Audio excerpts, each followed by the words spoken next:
just going to walk you through how to use the GPTs. So when you first get them, it can be a little bit overwhelming because there's so many. So you just click the start button and it will ask you, do you want UK, US, English? Do you want emojis? Who's it for? What are we sort of doing?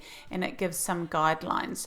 So for the sake of speed and my slow internet, I've actually asked Martha to do some things here. I've put in my blog what I want to do, and that it's a bit of a dry subject, AI policies. So I want it entertaining and educational. So she's sort of given me some high level information there, and I've put in my brand tone of voice. I just put the @ symbol and it called in that GPT.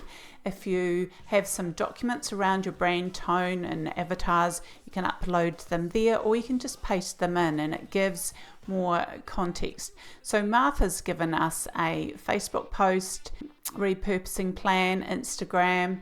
What I would do from that is expand it a little bit more and sort of copy that and put it into the GPTs.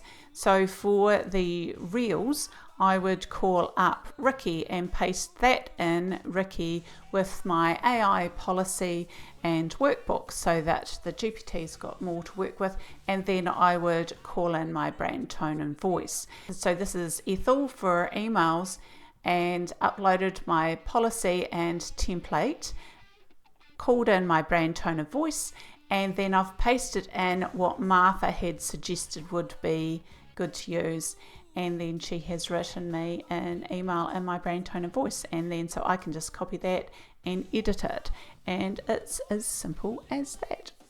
AI marketing edge, it's a brand new groove.